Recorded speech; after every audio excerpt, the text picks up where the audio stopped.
Swift.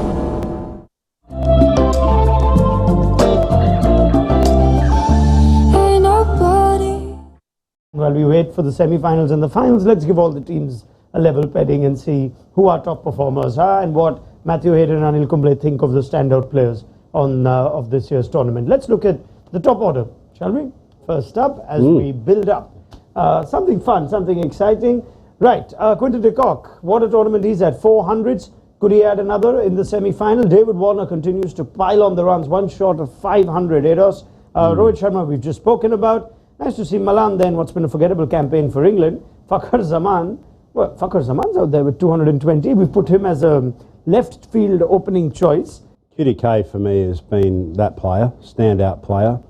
And Rohit Sharma for obvious reasons. I think those two inside the power play, you know, been dynamic. I mean, David Warner's been superb again. I suppose my qualification to those openers, it's that if I had to put my life on two players getting runs in this World Cup, they're my number one and number two. Anil? Yeah, agree with Haydos. Quinton de Kock, for sure. I mean, the amount of runs that he has scored and the kind of starts that and the platform that he has laid for South Africa has been brilliant. And then Rohit Sharma, not just as an opener, the way he has gone about making that impact early on has certainly helped the Indian batting lineup relax, and yes, those two will certainly be the top two. Yeah. Numbers 3 and 4 is a very interesting one because you didn't see Ravindra in the openers options. But we've put him here for whatever reasons because we didn't want him to miss out on the openers. Rohit and Quinton are hard to displace, but Virat Kohli is equally hard. Daryl Mitchell's got some runs recently. Aiden Markram and both and Rassie van der Dusen have been steady for South Africa. I think Rassie's been crucial for what's been a slightly, well, let's just say uncertain set of run chases. But if you look at the two standout players there, the key part is when we do these things to make sure we pick players in positions. But Anil, for Rachin Ravindra, there is no position. He can do anything. Yeah, I know. I mean, I think he's been the breakout young player for the World Cup. So I'm sure I would certainly go for Rachin Ravindra. Whether you put him at 3 or 4 doesn't matter. He's been batting at 1, 2, 3, 4. So you can put him wherever. Virat Kohli, for sure. Yes, he's batted number 3 for India. So if he bats 3, then Ravindra bats 4 or Rachin bats 3. You can use the right-left combination. It's very difficult to pick in a World Cup. Your two choices, but if you have to pick those two, I think Rachin. Let me see if it's as difficult for Haydos. Yeah, so I want certainly in my top 3. So I'm not worrying about floating top 3s. It's where you're going to bat, and Virat, you're my man at number 3. Then I'm going to go for raw power, and I'm going to go for Markram. You know, through the middle against spin, assuming that those top 3 are going to really dominate. I want power, and you're going to see a trend in this as well. If folks at home are thinking that I'm going to go for anything else other than, you know, big strike rates and rather than necessary aggregates of runs, that's what my number 3 are for. So I'm going to go Markram there, slight sort of shift. Ravindra, blessings, my brother, you've been absolutely superb, but I want a bit more. Markram, has been really good for South Africa. He's been brilliant.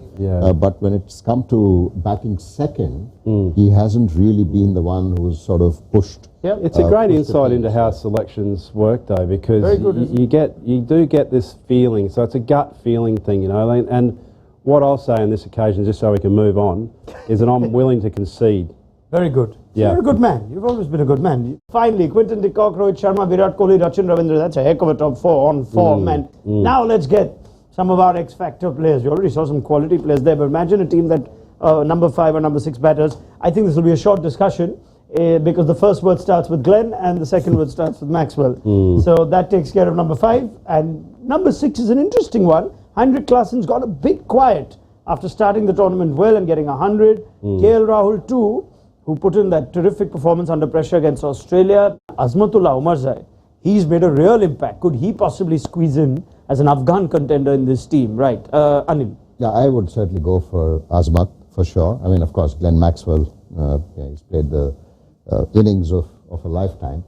And for all of us to sort of just cherish the way he went about getting that 200 from a situation, which was a hopeless situation. I don't think even anyone sort of gave a chance to Australia to come there and then just smash Only Maxi could do that. And yes, he would certainly go with, I would go with him for 5. Maxwell and who for you? Klassen for me. Okay. And the reason why, when you looked at those stats, again, I'm going on strike rate. I'm going on who's going to be under pressure. Yeah. I mean, the real heads of both Australia and South Africa's batting efforts, with spin in particular, strike rate of Maxwell is off the Richter scale. It's even more than 150. It's 170, 180. And Klassen for the same reason as well. I mean, that's an enormous strike rate. Yeah. And the runs, the runs in the average aggregates, I'm not convinced, that's how I want to go about business, from a selection point of view. I want to have impact players here. I mean, I'm being greedy because my top order's already made 150 runs. Now, from the 30th over mark, I want to make 350, 400, and I want to do that with players that can bash the ball. Yep. Not even smash it, bash it. All right, are you willing to concede to Klassen, Mr. Kumble? I'm willing to concede, but if you are 50 for 4, and then you have Klassen and Maxi batting, either it's 50 for 6, or it's going to be 300 for 4. Yeah, true. So that's the... But then you maybe already lost the game anyway. I know. I'm just saying, with 2 batters at 5 and 6 to be, hit or miss, then... But you wait to see what's coming. Yeah, okay. Let's just go to our bowlers before we run out of time, and then we can come back to that one spot depending on how the rest of the team looks. So let's look at our spinners. Anil Kumble, you can have first crack at this. Lovely to see the impact and improvement, or continued improvement, of Adam Zampa, standout spinner in white ball cricket last few years, and he's leading the wicket taker charts of the tournament. Jadeja and Maharaj have been exceptional, so too Mitch Santner. So 3 left-arm orthodox spinners, 2 of which are all-rounders. Kuldeep Yadav, who's had such a big role in such a small sample size because he's not had much to do in recent games. Yes. But Zampa clearly ahead of the pack. He's been the lone spinner for Australia, and he's taken the pressure up, and he's the reason why Australia have qualified. So yes, Zampa won, and I think you'd need... It's a challenge between Mitch Santner and Jadeja, but I would go with Jadeja, not just with the ball but also with the bat. I mean, what he brings with the bat at number 7, he's been instrumental in winning that game against New Zealand. And even in the last game against South Africa, that innings was critical. I don't have any... So Zampa and Jadeja. Yeah. Edos happy with that? Yeah, I'm happy with that, So, 100%. Excellent. So, Adam Zampa and Ravindra Jadeja, the bowlers, seem to be easier. Let's go to the seamers now, and let's have a look at the options that we have. Now, of course, we should mention that there are some contenders we can consider outside that list. The likes of Adil Rashid or Rashid Khan, both have been good, but I think we did see the top seamers in that. Now, Dilshan Madhushankar leads the wicket-taking chart, and that's as far as seamers are concerned. Gerald Coetzee has not played every game, and yet he's right up there. Marco Jansen too. Mohammad Shami, well, talk about not playing every game. These guys who come in for 3 or 4 games are the ones that are leading this chart. Anil and Hedos. And Bumrah. How good has Bumrah been? Don't worry about where he stands on the overall wicket-taking list, the impact. So, Hedos, give me your standout seamers. You could go beyond this list if we look at the likes of Josh Hazlewood or Kagiso Rabada, or anyone else that you can... No, we don't need to look outside this list for me. I think those bottom 3 there, Jansen, Shami and Bumrah, would be my first picks. Madhushankar has to be...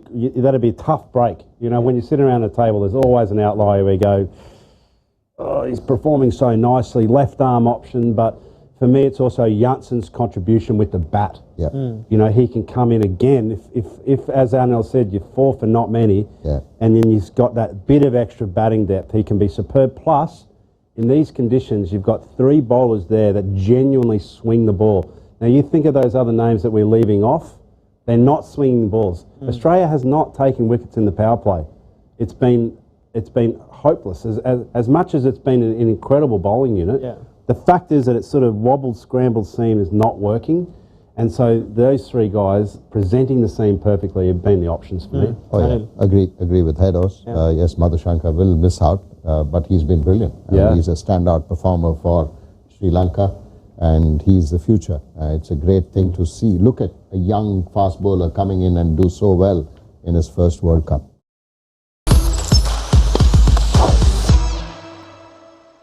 Stunning looks, then swift,